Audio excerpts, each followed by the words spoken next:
of the titles he gained: Guru to all by Times of India, God of Inorganic Chemistry. Actually, students oftenly call him, but it was approved by TVF Pictures.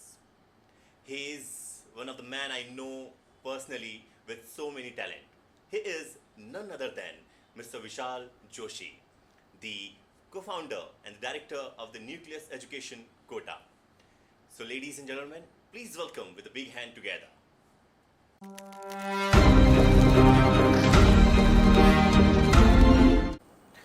Welcome to the studio, sir. As I know, you are an author, you are a motivational speaker, you are a life coach, you are a socialist, and you just filled with so many talents. एक शख्सियत में इतने सारे हुनर, इतने सारे पहचान होना कैसे हैंडल करते हैं आप? आपको ये हुनर लगता है, लेकिन मेरे लिए तो एक नॉर्मल सी चीज़ है। ये प्यार है सब बच्चों का जो कि मोटिवेट करता है। लोग कहते हैं कि मैं बच्चों को मोटिवेट करता हूँ, लेकिन मुझे ऐसा लगता है कि बच्चे मुझे मोटिवेट करते हैं इस तरह से वर्सेटाइल पर्सनालिटी के लिए। क्योंकि जब मैं बच्चों को देखता हूँ तो आजकल के जो बच्चे होते हैं वो इतने टैलेंटेड होते हैं कि एक ही बच्चे में कई सारे टैलेंट होते हैं। वो पढ़ने में भी बहुत अच्छा होता है, वो गेम्स में भी बहुत अच्छा है, वो वीडियो गेम्स में भी बहुत अच्छा है, वो ऑनलाइन प्रेजेंस में भी बहुत अच्छा है। तो जब उनमें इतना टैलेंट हो सकता है तो फिर हमें भी ट्राई करना चाहिए, और ये चीज़ मैंने उन्हीं से सीखी है, इसीलिए मैं ट्राई करता रहता हूँ इन सब चीज़ों। आई हैव सीन सर, मैंने देखा है और सोशल मीडिया पे बच्चे आपको बहुत प्यार करते हैं, बहुत पसंद करते हैं। इवन जब उनका रिजल्ट आता है और रिजल्ट उनकी उम्मीद से ज़्यादा अच्छा आ जाता है तो उनको दंडवत होते हुए देखा है मैंने आपके सामने। हाउ इट फील्स जब बच्चे अपना गेस्चर आपको प्रेजेंट करते हैं? ये बहुत अच्छा लगता है। यही प्यार जो मैं आपको अभी पहले भी कह रहा था कि जो प्यार होता है, यही प्यार जो होता है वो मोटिवेट करता है आगे अगले साल जो बच्चे आते हैं उनको भी इसी तरह का गाइडेंस देते रहें, उनको भी उनके जीवन में सफल बनाने के लिए हम प्रेरित करते रहें, और जितना भी पॉसिबल हो सकता है हमसे हम उनकी मदद करें, और इस पूरी यात्रा के अंदर जो उनकी सक्सेस की या उनके करियर की जो यात्रा है उसमें हम उन्हें गाइड करते रहें। इसी के साथ जो हमें देख रहे हैं, मैं आपको बता दूं, सर ने लगभग अपने पूरे जीवन में अपना सब कुछ या तो बच्चों पर निछावर कर रखा है, और अपना योगदान नहीं सिर्फ स्टूडेंट्स को डेवलप करने में, साथ ही साथ इन्होंने समाज, अपने देश के लिए भी तत्पर रहते हैं। चाहे बात हो प्लांटेशन की, चाहे वो बात हो फूड डिस्ट्रीब्यूशन की, या फिर किसी भी फील्ड में, स्पिरिचुअल फील्ड की बात करें तो मंदिर निर्माण करना, सोशलिस्ट की बात करें तो गरीबों में जा कर के खाना बांटना, ये अपनी हर फील्ड में अपना योगदान देते आ रहे हैं।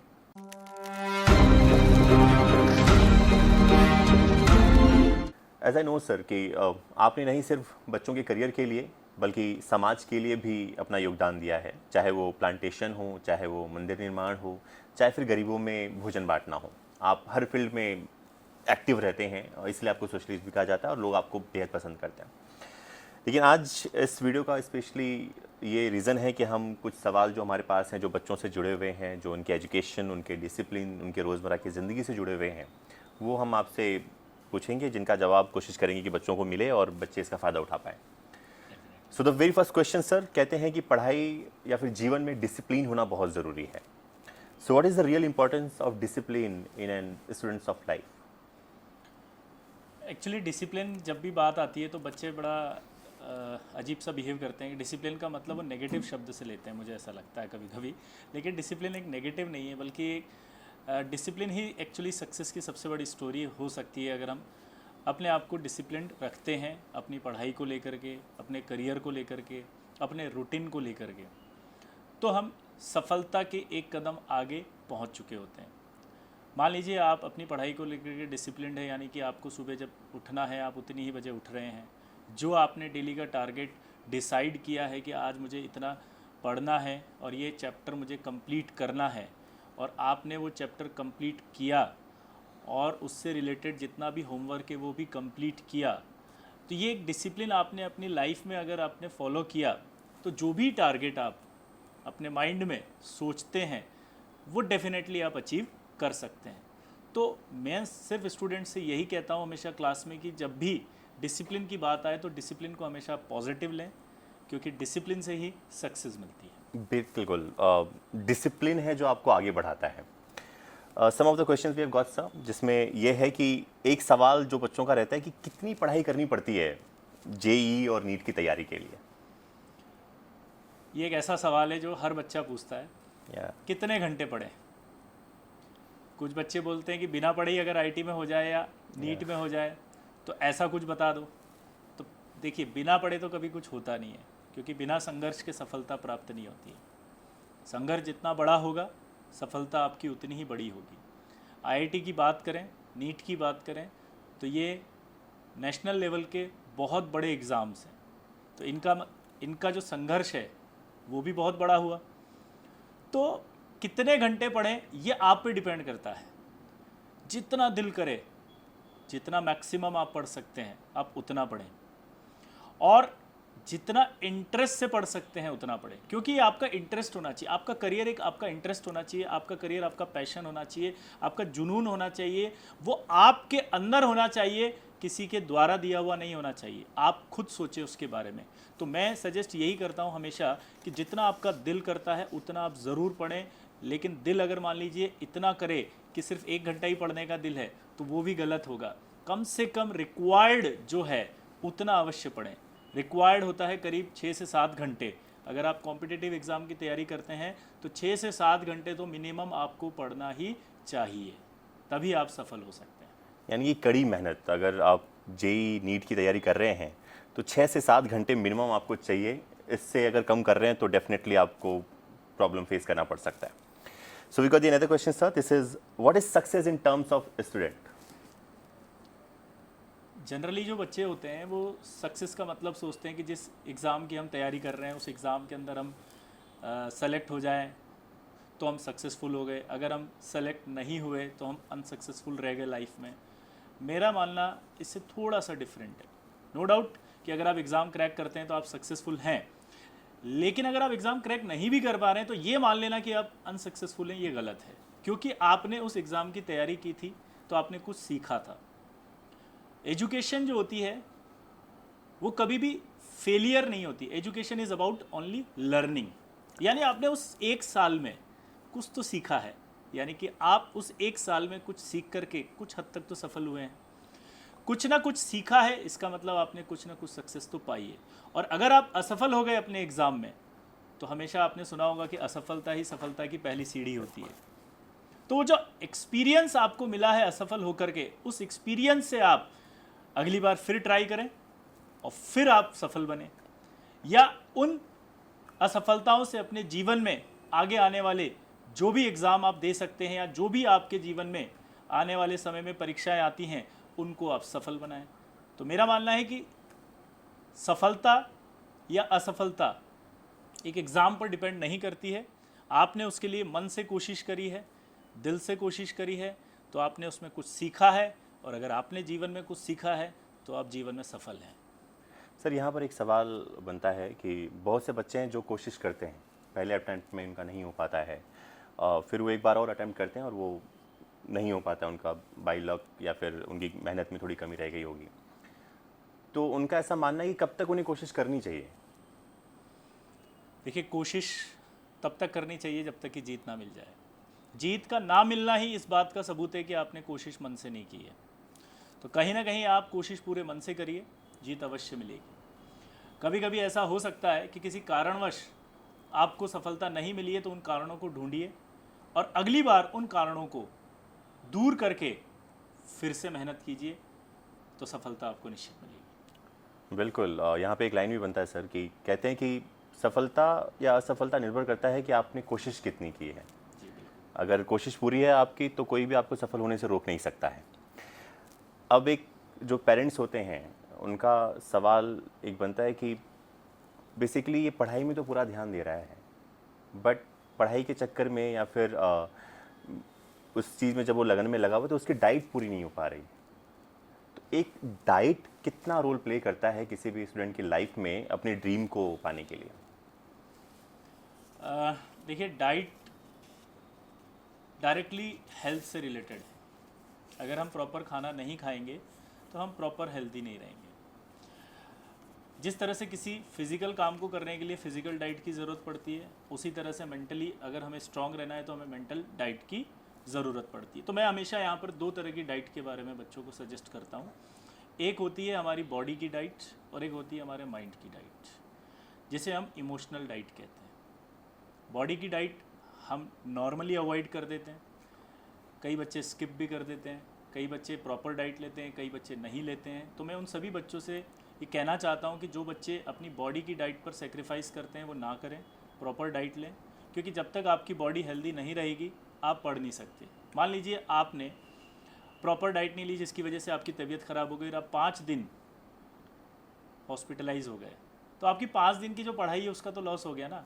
आपने 5 मिनट में खाना कम खाया ये सोचते हुए कि मैं 5 मिनट ज़्यादा पढ़ लूँगा और मेरा ज़्यादा मार्क्स आ जाएगा एग्ज़ाम में, और उस 5 मिनट के चक्कर में आपने जो है वो अनहेल्दी फूड खा लिया या डाइट प्रॉपर नहीं ली, जिसकी वजह से आपकी बॉडी में कोई डेफिशिएंसी आई और आप बीमार हो गए। तो आपने 5 मिनट के चक्कर में 5 दिन खराब कर दिए। तो 5 दिन का जो कॉस्ट हुआ वो ज़्यादा हुआ मेरे हिसाब से। तो इसलिए प्रॉपर डाइट आपको लेनी पड़ेगी। इसी तरह से मेंटल डाइट की भी बात हम करते हैं। इमोशनल डाइट होती है हमारे माइंड की जो यहाँ स्टोर होती है, उसको लेने के लिए भी आपको ध्यान देना पड़ेगा। वो हमारे को मिलती है कहाँ से? इन्फॉर्मेशन से। तो जो इन्फॉर्मेशन हो पढ़ाई की वो आप प्रॉपर लें, आपके नोट्स प्रॉपर होने चाहिए, आपके मटेरियल जो है वो आपके पास सफिशिएंट होना चाहिए। आपके टीचर से जब आप पढ़ें तो आप पूरा प्रॉपर इन्फॉर्मेशन के साथ पढ़ें। जिस एग्ज़ाम को आप देने जा रहे हैं उसकी इन्फॉर्मेशन आपके पास प्रॉपर होनी चाहिए। तो वो हमारे लिए एक मेंटल डाइट की तरह बिहेव करती है कि आपको उन सब चीज़ों की इन्फॉर्मेशन बहुत अच्छी है, तो आपका माइंड उस इन्फॉर्मेशन के साथ आपको तैयार करेगा उस एग्ज़ाम के लिए। आपको नीड पता चलेगी। जैसे हमारी बॉडी को नीड होती है कि हाँ मुझे भूख लग रही है तो अब मैं खाना खाता हूँ, तो इसी तरह से हमारा दिमाग आपको इस बात के लिए मोटिवेट करेगा कि आपको ये चीज़ चाहिए उस एग्ज़ाम को क्रैक करने के लिए। तो फिर यहाँ से आपको एक इंस्पिरेशन मिलेगी और आप उस एग्ज़ाम को क्रैक कर पाएंगे। बिल्कुल सर, जो हमारे कुछ योग गुरु हैं उनका कहना भी है कि अगर आपकी बॉडी और आपका माइंड कैसा रिएक्ट करता है डिपेंड करता है कि आप क्या उसको देते हैं, यानी कि आप क्या फूड लेते हैं, क्या आप डाइट लेते हैं। सोच रहे हो, अगर आपका दिमाग एक्टिव रखना है आपको तो आपकी डाइट प्रॉपर होनी चाहिए। आपका जो डाइट टाइम है that should be really very important, जिससे आप अपने पढ़ाई को टाइम दे पाएँ। So there is a quote, failure is the next step to success. Do you really believe in this? Definitely, क्योंकि जितने भी फेलियर हुए हैं उन्हीं से कहीं ना कहीं बहुत बड़ी सफलताएं मिली है। कई सारे एग्जांपल्स हम लोग डेली रूटीन में बचपन से भी पढ़ते हुए आ रहे हैं। थॉमस एडिसन का नाम हमने सुना है, बहुत फेमस साइंटिस्ट थे जिन्होंने 1000 बार बल्ब का आविष्कार किया था और तब जाकर के उन्हें सफलता मिली थी। तो जब उनके बारे में बात की जाती है तो उनके साथी ने एक बार उनसे पूछा कि आप इतनी बार फेल हो गए फिर ट्राई क्यों कर रहे हैं? तो उनका बड़ा अच्छा आंसर था कि इतनी बार ट्राई करके मुझे कम से कम ये तो पता चला कि इन मेथड से नहीं बन सकता। So nice. तो ये भी मेरे लिए एक लर्निंग का पार्ट था। तो कहीं ना कहीं जो फेलियर होता है वही आपको सफल बनाता है। तो वो जो फेलियर है वो एक तरह से हम फेलियर की तरह ना लें, वो एक तरह से लर्निंग की तरह लें। वो लर्निंग आपको फिर सक्सेसफुल बनाती है आगे लाइफ में। बिल्कुल, कहते हैं कि आप जब कोई कोशिश करते हैं तो या तो आप जीतते हैं या तो आप सीखते हैं, हारते आप कभी भी नहीं हैं। 1001 बार जब वो कोशिश करते हैं तो जो 1001 टाइम जब उनका था वो that one time is the one जिसमें उनको विन करने को मिला।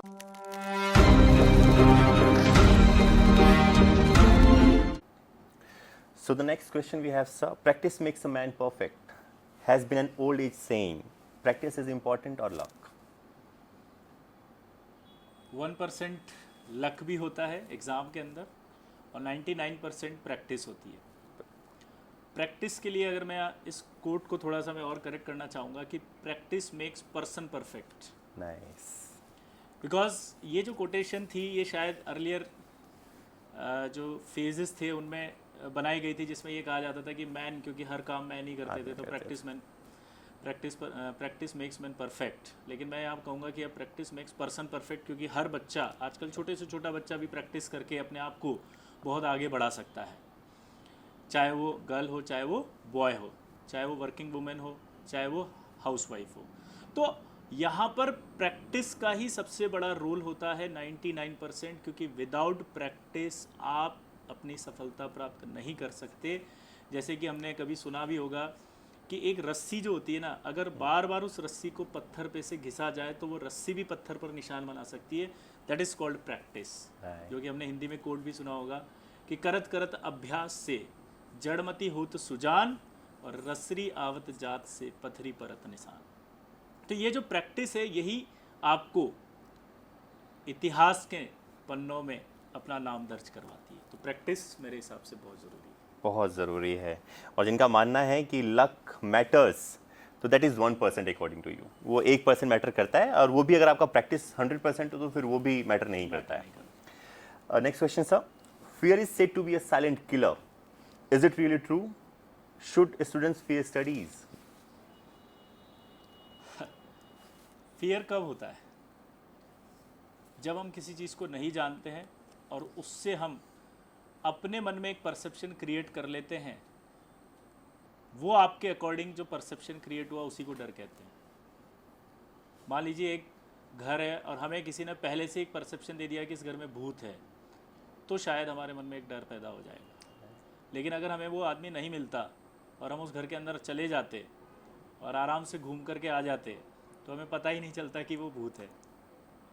तो यहाँ पर भी स्टडी के टाइम पर भी ऐसा ही कुछ होता है कि हमें एग्ज़ाम की जब तैयारी करने के लिए बोला जाता है तो उससे पहले हमारे मन में एक बात डाल दी जाती है कि ये तो बहुत बड़ा एग्ज़ाम है, ये बहुत नेशनल लेवल एग्ज़ाम है, इसमें तो बहुत टफ सवाल आते हैं, इसके अंदर तो इतने सारे बच्चे तैयारी करते हैं ऑल ओवर इंडिया, उसमें से सिर्फ इतने से बच्चे सेलेक्ट होते हैं, तुम्हारा क्या होगा, तुम कर पाओगे या नहीं, सोच समझ के डिसाइड करना, वरना तुम्हारा साल खराब हो जाएगा। ये स्टेटमेंट ही आपको फियर दिलाते हैं। लेकिन मेरा यहाँ पर ये कहना है कि सबसे पहले आप खुद डिसाइड करें कि आपको क्या करना है। लोग जो कहें हमें वो नहीं करना, जो हम सोचते हैं और जो हम करना चाहते हैं वो हम करें, तो शायद आपको कभी भी किसी चीज़ से डर नहीं लगेगा, क्योंकि वो डिसीजन आपका था।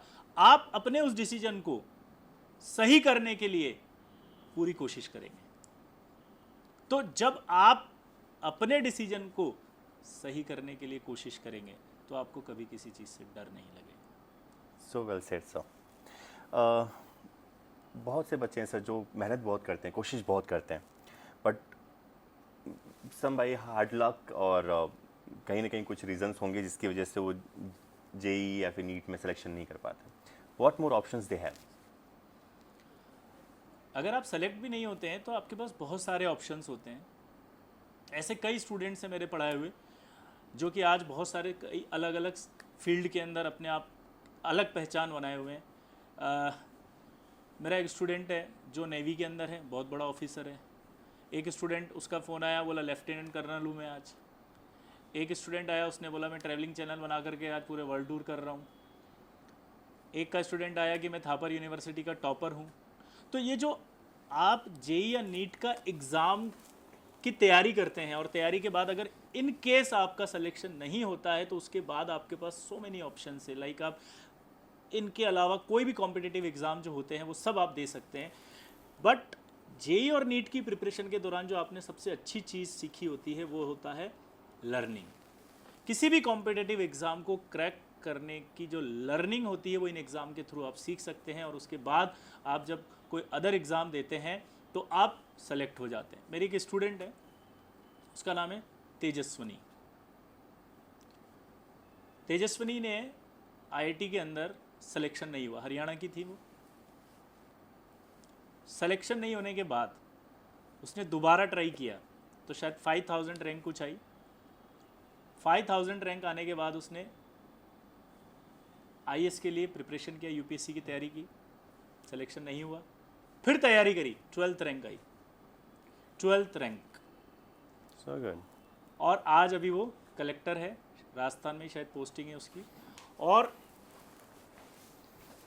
उसी के साथ मेरा एक और स्टूडेंट है अभिषेक, वो आईटी में सेलेक्ट हो गया था और आज वो दोनों साथ हैं। लवली। तो ये कहीं ना कहीं आपके पास बहुत सारे ऑप्शंस होते हैं।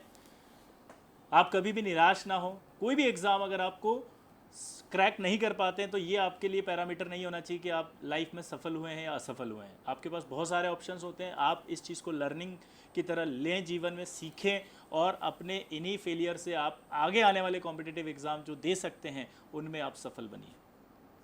सर ये तो बातें हमारे स्टूडेंट्स को लेकर के हैं। Some of the question would love to ask you actually. I know आपने बहुत सारे बच्चों को मेंटोर किया जो आज अपने जीवन में सक्सेस लाइफ जी रहे हैं। आपको किन प्रॉब्लम से गुजरना पड़ता है जब आप किसी बच्चे को मेंटोर करते हैं कि yes this is the one जिसको मुझे ज़्यादा ध्यान देना है या फिर इस बच्चे को मुझे कम ध्यान देना है, ये आपको कैसे पता चलता है बीइंग अ टीचर? पहली बात तो यहाँ पर ये होती है कि कभी भी ऐसा ख्याल नहीं आता कि किसी पर ज़्यादा ध्यान देना है या किसी पर कम ध्यान देना है। हाँ, इसमें हम ऐसे बोल सकते हैं कि किसी बच्चे को देख करके लगता है कि इसे ज़्यादा ज़रूरत है और इस बच्चे को शायद कम ज़रूरत है क्योंकि उसकी प्रॉब्लम थोड़ी कम है और इस वाले बच्चे की प्रॉब्लम थोड़ी ज़्यादा है। तो कभी ये ख्याल नहीं आता है कि इस पर ज़्यादा या इस पर ध्यान देना, बट हाँ ये ज़रूर आता है कि इसको ज़रूरत ज़्यादा है। अब बच्चे आजकल के जो होते हैं वो किस वजह से ऐसा फील करते हैं या इस तरह की जो प्रॉब्लम्स आती है उसका एक सिंपल रीज़न होता है कंपैरिजन। मेरा जो आर्टिकल टाइम्स ऑफ इंडिया में था वो इसी बात पर था कि कंपटीशन वर्सेस कंपैरिजन। तो ये कंपटीशन वर्सेस जो कंपैरिजन है ये क्या है? आजकल के जो भी पेरेंट्स हैं या जो बच्चे हैं या जो उन बच्चों के बड़े भाई हैं, रिलेटिव्स हैं या जो आसपास का उनका एक सराउंडिंग है, चाहे वो टीचर्स हों, वो सब मिलकर के उस कंपटीशन को एक्चुअली में कंपैरिजन में कन्वर्ट कर देते हैं। बच्चे को कंपटीशन का मीनिंग नहीं समझाया जाता, उसको कंपैरिजन समझा दिया जाता है, जिसकी वजह से वो बहुत ज़्यादा परेशान होता है। लाइक तुम्हारे मार्क्स उससे कम क्यों आ रहे हैं, तुम उसकी तरह फर्स्ट रैंक क्यों नहीं ला पा रहे, उनका बेटा तो इतना अच्छा कर पा रहा है, हमने जो नहीं पाया वो हम सब तुम्हें दे रहे हैं, तुम क्यों नहीं कर पा रहे। ये सब कहीं ना कहीं एक कंपैरिजन होता है और इसी कंपैरिजन की वजह से स्टूडेंट कहीं ना कहीं जो पाना चाहता है वो नहीं पा पाता, क्योंकि उसका जो दिमाग है वो सिर्फ उसी कंपैरिजन में उलझ के रह जाता है। कंपटीशन एक्चुअली में क्या होता है? कंपटीशन खुद से होता है। जो आप कर सकते हैं क्या वो आप कर रहे हैं? अगर जवाब मिलता है हाँ, तो इसका मतलब आप अपने आप से compete कर रहे हैं। सचिन तेंदुलकर, अगर सचिन तेंदुलकर किसी को पीछे करने के लिए खेलता या किसी से आगे बढ़ने के लिए खेलता तो शायद वो सचिन तेंदुलकर ही नहीं होता। सचिन तेंदुलकर ने हमेशा अपने आप के साथ कंपटीशन किया। उसने जब भी रिकॉर्ड तोड़ा अपना ही रिकॉर्ड तोड़ा। तो जब इंसान अपने आप से कंपटीशन करता है तो वो ज़रूर सक्सेसफुल होता है। कंपैरिजन को हटाइए और कंपटीशन को अपनाइए। So there is example of god of cricket, Sachin Tendulkar, by the god of inorganic chemistry, Vishal Joshi sir. Okay sir, ये आपने जो एक बात बताई कि बच्चों को कंपटीशन करना या कंपैरिजन करना ये पेरेंट्स का एक बहुत बड़ा प्रेशर होता है, और इस वक्त जो हालात हैं एक्चुअली सारे पेरेंट्स बच्चों पे बहुत ज़्यादा प्रेशराइज करते हैं कि देख उनका बेटा ये कर रहा है, देख उनके बेटे का 99% आया है, तुम्हारा 72 आया है, 70 आया है। इसके लिए बेसिकली मैं चाहूँगा आप एक मैसेज जो पेरेंट्स को देना चाहिए वो क्या होना चाहिए कि पेरेंट्स अपने बच्चों के साथ इस सिचुएशन में कैसे डील करें, बिकॉज उनकी भी भावनाएं हैं जो वो चाहते हैं कि अपने बच्चे को उनका 99 आया तो इनका 100 आना चाहिए, बट सभी बच्चे एक जैसे नहीं हो सकते। तो इस पर पेरेंट्स कैसे डील करें अपने बच्चों के साथ? पेरेंट्स को मैं ये सजेस्ट करना चाहूँगा कि सबसे पहले अपने बच्चे का एक इंटरेस्ट लेवल देखें। इंटरेस्ट देखने का एक तरीका होता है कि जब आप उसे डेली रूटीन में, सपोज़ आपका सब पेरेंट्स का एक इंटरेस्ट हमेशा होता है कि हमारा बच्चा टॉप करे। पेरेंट्स का एक इंटरेस्ट होता है बस फर्स्ट रैंक आए 99% से 98% से और हमेशा टॉपर रहे, हर एग्ज़ाम क्रैक करे और उसमें फर्स्ट रैंक आए, यही एक्सपेक्टेशन होती है। लेकिन यहाँ पर क्या होता है कि बच्चा उस एक्सपेक्टेशन को कभी भी मीट करेगा ये हमें नहीं पता होता। कुछ कर भी लेते हैं और कुछ नहीं भी करते। तो पेरेंट्स से सबसे पहले मैं यही कहना चाहता हूँ कि आप अपने बच्चे का एक इंटरेस्ट देखिए। हो सकता है कि उसका इंटरेस्ट पढ़ाई में है, तब तो आपकी उस एक्सपेक्टेशन के लिए बिल्कुल सही चॉइस है। लेकिन अगर उसका पढ़ाई में इंटरेस्ट कम है, स्पोर्ट्स में ज़्यादा है, ड्राइंग में है, पेंटिंग में है, म्यूज़िक में है, कुकिंग में है, आपको देखना पड़ेगा इंटरेस्ट। तो आप उसको उस इंटरेस्ट वाले फील्ड में नंबर 1 बनाइए। बिल्कुल। वहां उसका कंपैरिजन कीजिए जहां उसका इंटरेस्ट है, आप उसको चैलेंज वहां दीजिए। लेकिन अगर आप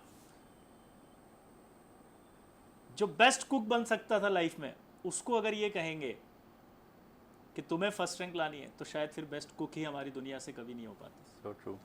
तो आपको कहीं ना कहीं अपने बच्चे से अगर एक्सपेक्टेशन पालनी भी है तो आप उसके इंटरेस्ट में उससे एक्सपेक्टेशन पालिए, उसके इंटरेस्ट के सब्जेक्ट में उससे एक्सपेक्टेशन पालिए, अपने इंटरेस्ट के सब्जेक्ट में उससे एक्सपेक्टेशन पालना बंद कर दीजिए। सो अगर बिल्कुल, अगर आपको लगता है कि आपका बच्चा इस चीज़ में अच्छा है, चाहे वो क्रिकेट हो, चाहे वो कुकिंग हो या फिर वो सिंगिंग हो, तो आप कोशिश कीजिए कि उस फील्ड में उसका इंटरेस्ट डेवलप हो जहाँ पर आप उसको कॉम्पीट करते हुए और विनर होते हुए देख सकते हैं, because that is the field of interest.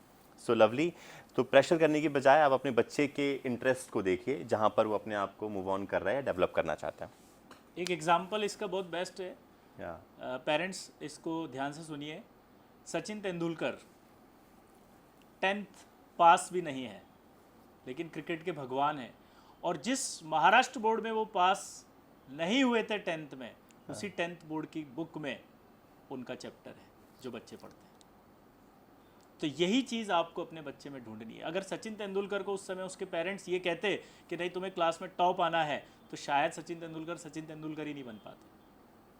तो सिर्फ उसके इंटरेस्ट में उससे एक्सपेक्टेशन आप डेवलप करिए। बिल्कुल, एंड इट्स ऑल अबाउट कि उनके पेरेंट्स उनके साथ कैसा डील कर रहे हैं। Okay, so moving ahead for the next question now. बच्चे बेसिकली मेहनत करने तो निकलते हैं सर, कोटा जाते हैं, पढ़ाई करते हैं, उनका एक अपना फील्ड ऑफ इंटरेस्ट रहता है और उसमें वो मेहनत भी कर रहे होते हैं। बट जब एक दो बार उनकी लाइफ में वो फेलियर को फेस करते हैं तो वो डिस्ट्रैक्ट हो जाते हैं, उस फील्ड को मूव ऑन होने लग जाते हैं, वो हटने लग जाते हैं। तो वो जो ये डिस्ट्रैक्शन पार्ट आता है उनकी लाइफ में, उनके जो उनका ड्रीम है, तो उस चीज़ को वो कैसे मैनेज करें, उसको कैसे हैंडल करें कि डिस्ट्रैक्ट नहीं होना है, मेहनत करते रहना है अंटिल जब तक आपको सक्सेस नहीं मिल जाए। तो डिस्ट्रैक्शन एक्चुअली क्या होता है, जब भी कोई भी बच्चे आते हैं या कोई भी पढ़ाई करता है बच्चा, तो डिस्ट्रैक्शन के लिए आजकल बहुत सारे मीडियम्स हैं बच्चे के पास। पहले के ज़माने में तो ये होता था कि बच्चे के पास कोई ऑप्शन ही नहीं होता था, तो एक ही ऑप्शन होता था पढ़ाई करना। तो जब आपके पास कोई ऑप्शन नहीं होता तो आप डिस्ट्रैक्ट भी नहीं होते हैं। डिस्ट्रैक्शन से बचना, या तो आप उन सारे डिस्ट्रैक्टेड जो आपको डिस्ट्रैक्ट कर रही है चीज़ें, उन सभी को हटा दें अपने एटमॉस्फियर से, तभी आप उससे बच सकते हैं। या आप इतने स्ट्रांग बने कि आपको सिर्फ आपका टारगेट ही दिखाई दे, वो सारी चीज़ें जो डिस्ट्रैक्ट कर रही हैं वो दिखाई नहीं दें। जैसे आपने सुना होगा, एक बार द्रोणाचार्य ने सभी पांडवों और कौरवों से एक परीक्षा लेने की सोची, और उस परीक्षा में उन्होंने पेड़ पे एक तोते को बिठा दिया और सभी से बारी बारी करके पूछा कि इसको आँख पर निशाना लगाना है, क्या दिखाई देता है। तो बाकी सबने जब सबसे पूछा तो सबने कहा, किसी ने कहा कि मुझे पेड़ दिखाई दे रहा है, पक्षी भी दिखाई दे रहा है, मुझे पक्षी दिखाई दे रहा है, मुझे पक्षी के साथ साथ पत्तियां भी दिखाई दे रही हैं। लेकिन जब अर्जुन की बारी आई तो अर्जुन से जब पूछा कि तुम्हें क्या दिखाई दे रहा है, तो अर्जुन ने कहा मुझे तो सिर्फ पक्षी की आँख दिखाई दे रही है। द्रोणाचार्य आश्चर्यचकित रहे, उन्होंने फिर पूछा कि तुम्हें क्या दिखाई दे रहा है, बोला मुझे तो सिर्फ पक्षी की आँख ही दिखाई दे रही है। फिर पूछा उन्होंने कि तुम्हें क्या दिखाई दे रहा है, बोला मुझे सिर्फ पक्षी की आँख दिखाई दे रही है। तब उन्होंने पूछा कि तुम्हें ऐसा आँख क्यों दिखाई दे रही है, तब उन्होंने कहा कि आपने मुझे आँख पर निशाना लगाने के लिए कहा है, तो मुझे सिर्फ आँख ही दिखाई दे रही है। ये डिस्ट्रैक्शन से बचने के तरीके होते हैं कि आप अपने लक्ष्य पर फोकस करें। अगर आपको आपका सिर्फ लक्ष्य ही दिखाई दे रहा है तो फिर आप कभी भी डिस्ट्रैक्ट नहीं होंगे। लेकिन अगर आपको आपका लक्ष्य नहीं दिखाई दे रहा है तो 100% आप डिस्ट्रैक्ट होंगे। लक्ष्य फोकस होकर दिखाई देने के लिए आपका माइंड क्लियर होना चाहिए। क्लियर माइंड ही आपको फोकस्ड रख सकता है। क्लियर माइंड कैसे, कि आप जब तैयारी करने के लिए आते हैं या किसी भी एग्जाम की आप तैयारी कर रहे हैं तो आपके माइंड में ये क्लियर होना चाहिए कि आपको ये एग्जाम क्रैक करना है और आप इस एग्जाम की तैयारी कर रहे हैं और ये एग्जाम बहुत बड़ा एग्जाम है और इसे क्लियर करना ही है। अगर आप ये क्लियर माइंड से तैयारी करने उतरे हैं तो आपको आपका फोकस दिखाई देने लगेगा, आपको सिर्फ और सिर्फ वो एग्ज़ाम दिखेगा, और जब वो एग्ज़ाम दिखेगा तो उससे आसपास जितने भी डिस्ट्रैक्ट करने वाली चीज़ें हैं वो दिखाई देना बंद हो जाएगी। So well said sir.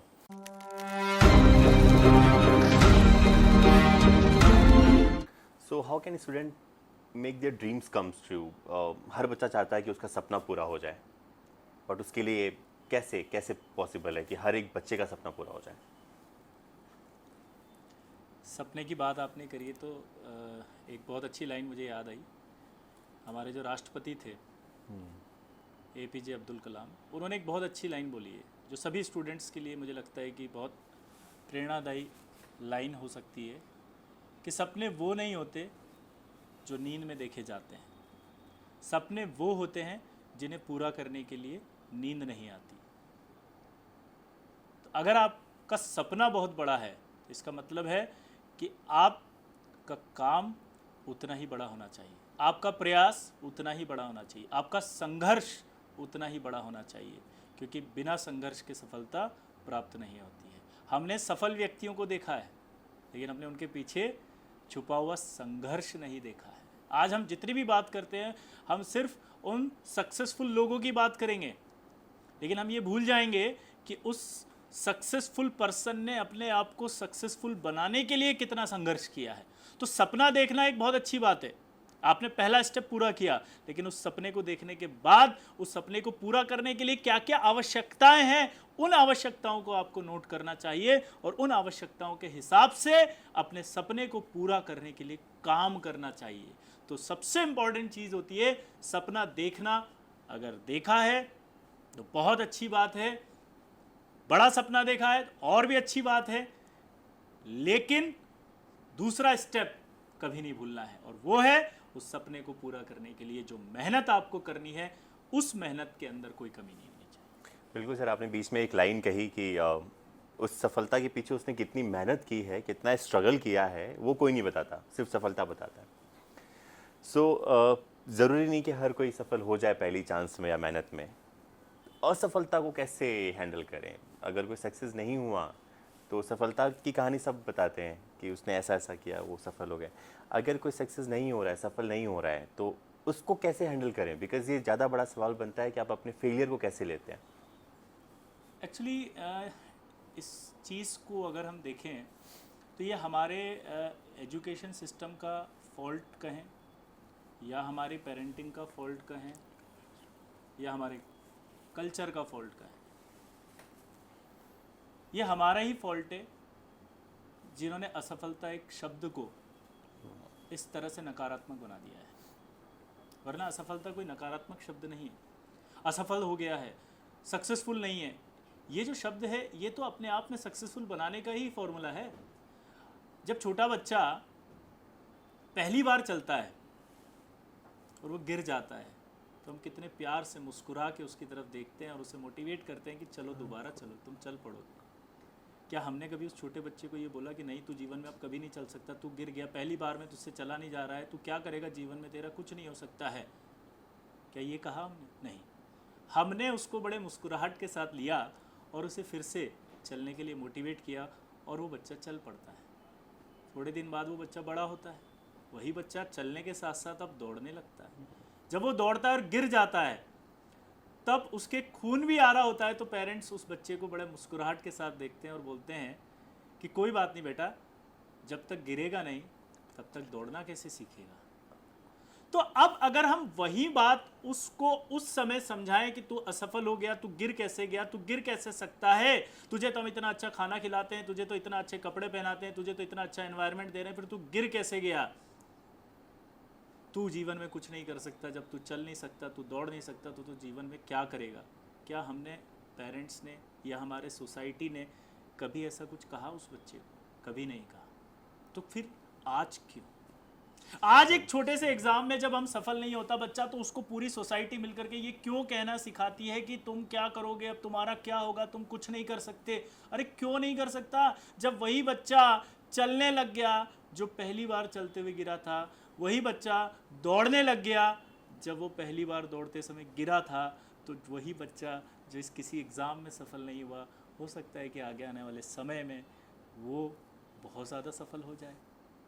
तो ये असफलता जो है ये हमारे मस्तिष्क का क्रिएट किया गया नकारात्मक शब्द है, जिसे हमारे मस्तिष्क से, हमारी सोसाइटी से, हमारे पेरेंट्स के बिहेवियर से हटाना बहुत ज़रूरी है। हमें कभी ये नहीं सिखाया गया कि असफल होने के बाद क्या होगा और असफलता का अर्थ क्या होता है। हमें सिर्फ ये सिखाया जाता है कि सफल हो गया तो तुझे ये मिलेगा, फर्स्ट रैंक आएगी तो तुझे ये ला के देंगे, सेकंड रैंक आएगी तो ये ला के देंगे। लेकिन हमने ये नहीं सिखाया बच्चे को कि यार असफल हो गया तो कोई बात नहीं, दोबारा प्रयास करेंगे, दोबारा सीखेंगे। मैं सभी पेरेंट्स को यहाँ पर यही कहना चाहता हूँ कि अगर कभी आप अपने बच्चे को असफल होते देख रहे हैं और आपके मन में कोई भी नकारात्मक बात आती है, तो अपने बचपन के उस पल को याद करिए जब आपने अपने उस छोटे से बच्चे को मोटिवेट किया था और उसके गिरने पर आप मुस्कुराए थे और उसे मोटिवेट करके चलने के लिए कहा था। वही मोटिवेशन आज हमारे सब बच्चों को चाहिए, जिससे कि वो अपने जीवन में फिर से आगे बढ़े। I just love the example sir, superb example कि बच्चा गिर रहा है बचपन में तो आप मुस्कुरा करके उसको मोटिवेट कर रहे हैं चलने के लिए, और जब वही बच्चा जब बड़ा हो जाता है और किसी सब्जेक्ट में इनकेस फेल हो जाता है तो आप डीमोटिवेट या फिर उसके ऊपर चिल्लाते हैं कि ऐसा कैसे है। तो you just need to be reminded that time कि इस बच्चे को आपने चलना सिखा कि दौड़ना सिखा दिया, तो एक बार वापस फेल होकर के पास होना कौन सी बड़ी बात है। So good example sir. So this is for all the parents those are watching us. ये सभी पेरेंट्स के लिए है या फिर उस समाज के लिए जो किसी बच्चे को डिमोटिवेट करते हैं जब वो फेल हो जाते हैं, कि आप किस तरीके से, सिर्फ आपका मोटिवेशन चाहिए किसी को भी आगे बढ़ने के लिए या किसी भी बच्चे को मूव ऑन करने के लिए। Now the next question sir, किसी बच्चे का पर्टिकुलर किसी एक सब्जेक्ट में इंटरेस्ट नहीं होता है, but that subject is really very important for JEE and NEET, तो पर्टिकुलर उस सब्जेक्ट में इंटरेस्ट कैसे डेवलप करें? देखिए, सब्जेक्ट में जो इंटरेस्ट आता है वो आता है प्रैक्टिस से। अगर मान लीजिए आप किसी इंसान के पास जाते हैं और आप उससे बिना मिले ही आ जाते हैं और आपको उस इंसान के बारे में किसी तीसरे इंसान ने बताया होता है कि अरे यार ये तो ऐसा है, बहुत खड़ूस है, बहुत ज़्यादा ईगोस्टिक है, बहुत ज़्यादा घमंडी है, ये दोबारा कभी मिलेगा ना तो तुझसे बात भी नहीं करता है, ज़्यादा नहीं बात करता है, कम बात करता है। तो आपने क्या किया? आपने एक परसेप्शन क्रिएट कर लिया माइंड में। आपने परसेप्शन क्रिएट कर लिया कि ये ऐसा ही है और आपने बिना मिले ही अपने माइंड में उस परसेप्शन के साथ कंटिन्यू कर लिया अगर, तो आपको सब्जेक्ट के प्रति जो सच्चाई थी वो पता ही नहीं चली। लेकिन अगर वहीं आप उस व्यक्ति से आके मिलते, उसके साथ टाइम स्पेंड करते, बेसिकली टाइम स्पेंड करने की बात है। अगर आप उसके साथ समय बिताते तो शायद आप उसके बारे में जानते, आपको पता चलता कि आप इसके साथ कितना समय बिता करके उसकी बातों को समझ सकते हैं या अपनी बातें भी उसे समझा सकते हैं। तो सब्जेक्ट के साथ भी यही होता है। अगर आपको लगता है कि आपका कोई सब्जेक्ट ख़राब है या आपका उस सब्जेक्ट में इंटरेस्ट नहीं है, तो यार उसके साथ टाइम बिताओ ना, प्रैक्टिस करो यार। एक बार नहीं आया दोबारा पढ़ो, दोबारा नहीं आया तिबारा पढ़ो, क्वेश्चंस करो, उस सब्जेक्ट की बार बार प्रैक्टिस करो। जब वो प्रैक्टिस आप करेंगे तो सब्जेक्ट में इंटरेस्ट भी डेवलप हो जाएगा। तो ये कभी भी अच्छा सब्जेक्ट या ख़राब सब्जेक्ट नहीं होता है, ये आपकी प्रैक्टिस उस सब्जेक्ट को ख़राब या अच्छा बना देगी।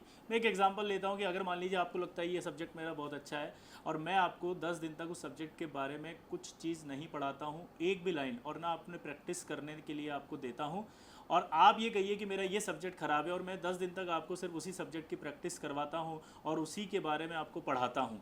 आफ्टर 10 डेज़ में एक एग्ज़ाम लेता हूँ, तो आप बताइए कौन से सब्जेक्ट में आपके मार्क्स अच्छे आएंगे? जिसमें आपने पढ़ाई की है और जिसके आपने प्रैक्टिस की है, तो उसके अंदर आपके मार्क्स ज़्यादा आ जाएंगे, रादर देन जो आपको बहुत अच्छा लगता था उसमें भी आपके मार्क्स नहीं आए।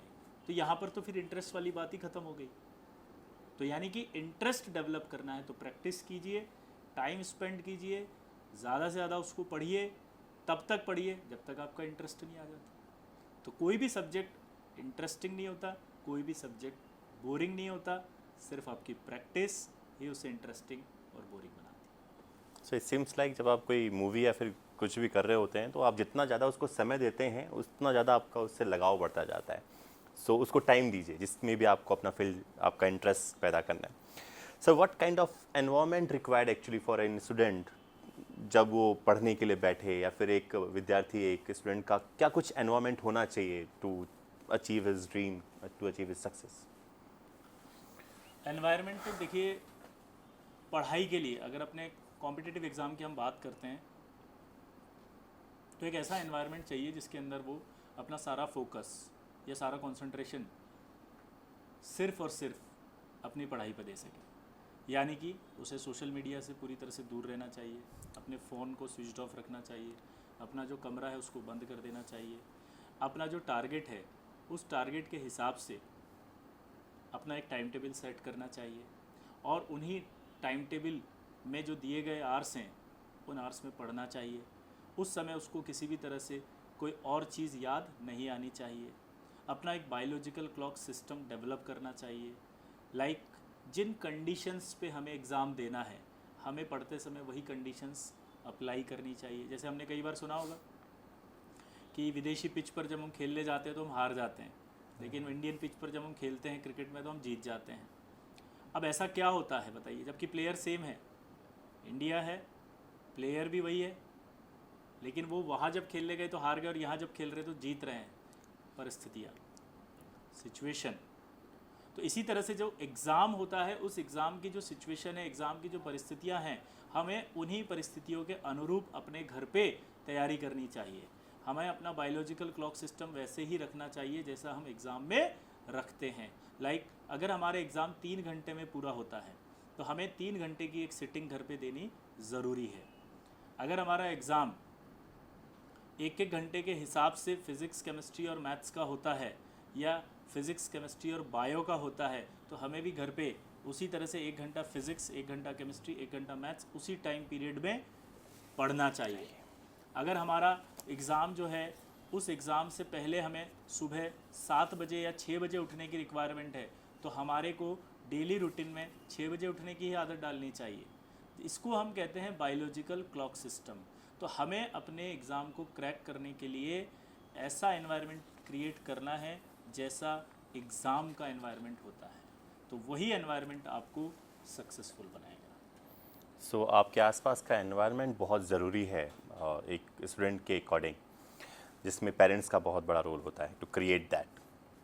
इट सिम्स लाइक आप क्रिकेट के बड़े फ़ैन हैं, बिकॉज अभी कुछ एग्जांपल्स क्रिकेट को लेकर के होते हैं, दैट्स रियली अमेजिंग।